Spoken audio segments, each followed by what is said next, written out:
hareketlerden oluşan bir dil olarak, işaret dili olarak düşünmemiz lazım. Okay? It has more than gestures and movements. Did you grade it? Yes. All right. In the study of non-verbal behavior, what are emblems? Emblems. Amblemler. In Turkish we say amblem, right? Ne demek?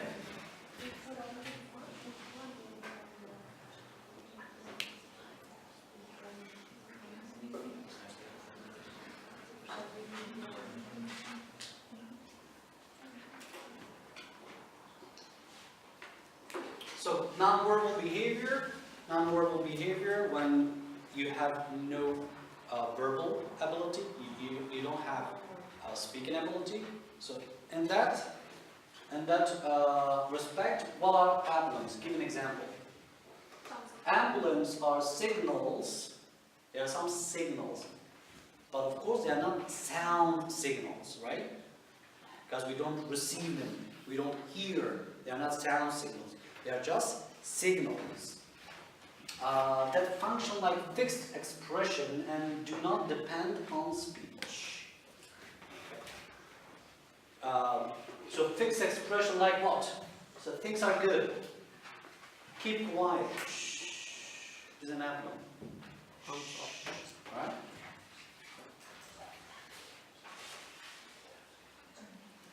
Okay. So for example, what does this mean? Victory. Victory. Okay. And I have like the back of hand, like face the sender. It faces me. So that means it is victory. But of course, if I turn it and do like this, okay? Censored. Censorship. It means something really bad. That you want Go away. something apart from that. Okay? So it's not good. Fixed expression. So the index and middle fingers. The index, this is the middle finger, and this is the index finger. So when you do like this, it is raised in V shape. It means victory. But the other way, when the back, when the back is not facing you, then it means I insult you in a very offensive way. I insult you in a very offensive way.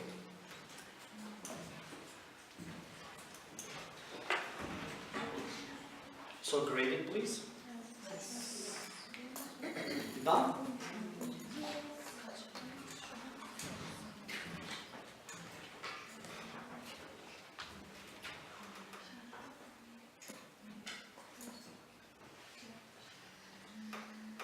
Okay.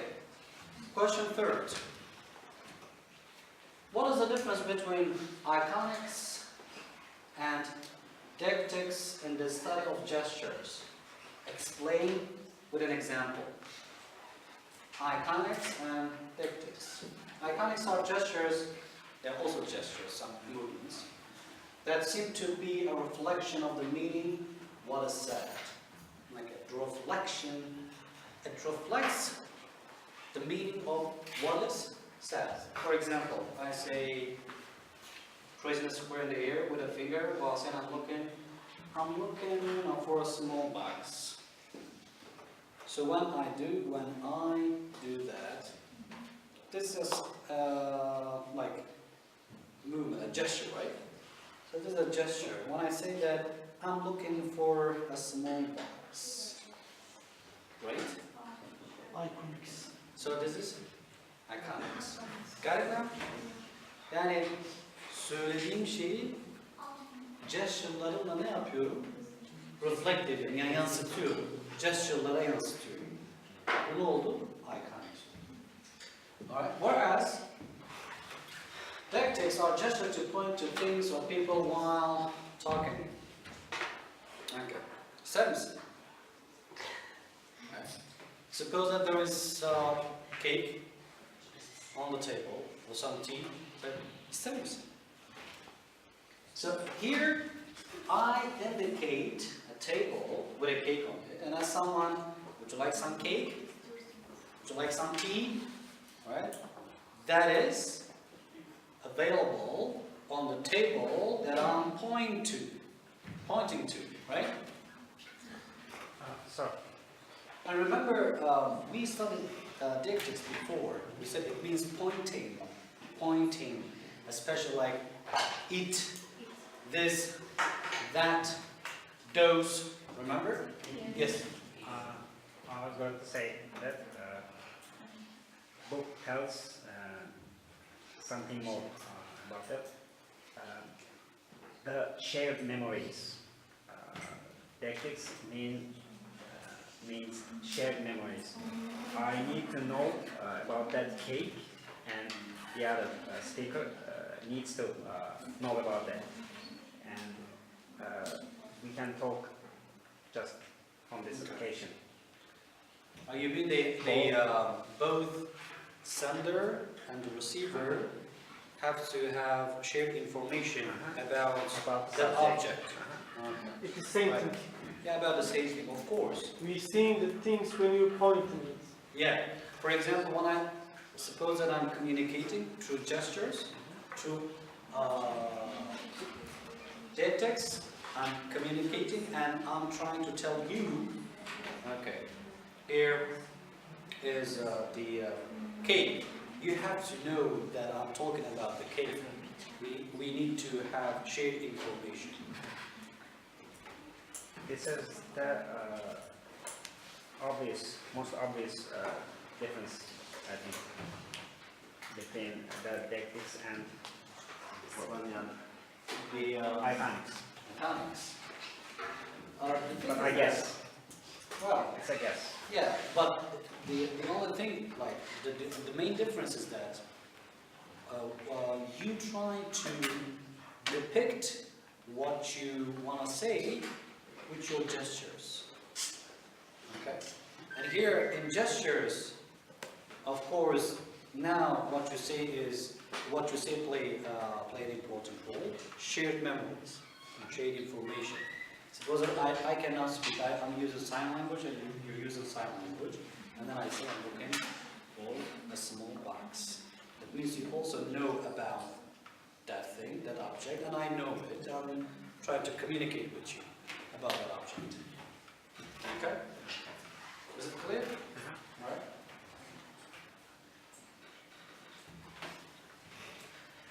So, now these.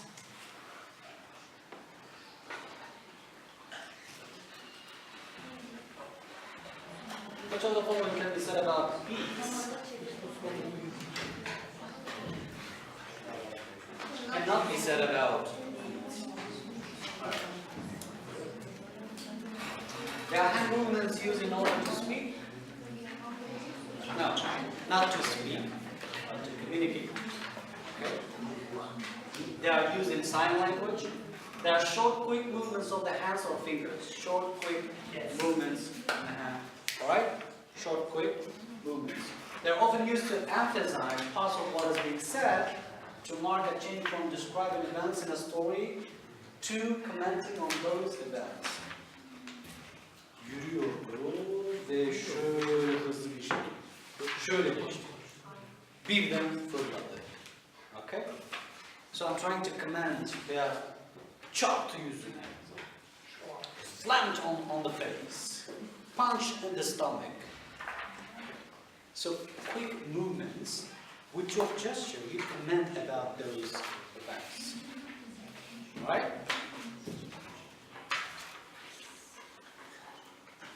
Okay, they accompany speech? Yes, they are not typically used as a way of speaking. They support speaking, right? But they are not replaced with speaking. Yani speaking ile beraber kullanılıyorlar ama tamamıyla speaking. Yani diyelim ki sadece o hareketleri kullandığınız zaman iletişim kuramazsınız. Speaking yapmış olamazsınız.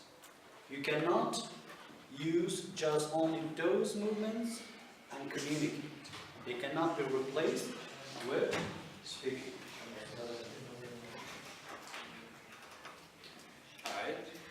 Are you done with it? Okay. Next question. Bir soru atlamışsınız. Evet, aşağıda olabilir belki. Okay, I will explain that one in the end. Okay. I did it specifically. Alright? What's not true about alternate sign language? Alternate sign language. D, it is the first language of a group of people who do not use the spoken language with each other.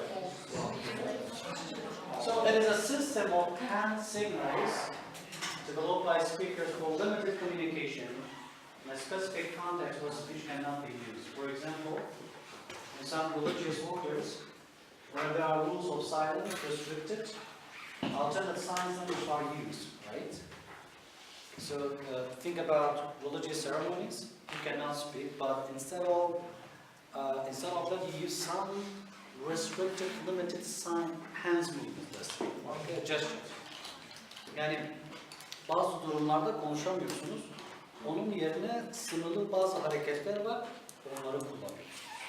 Alternate sign language. Mesela bazı dini ayinlerde yapacağınız bazı sadece sınırlı hareketler var, iletişim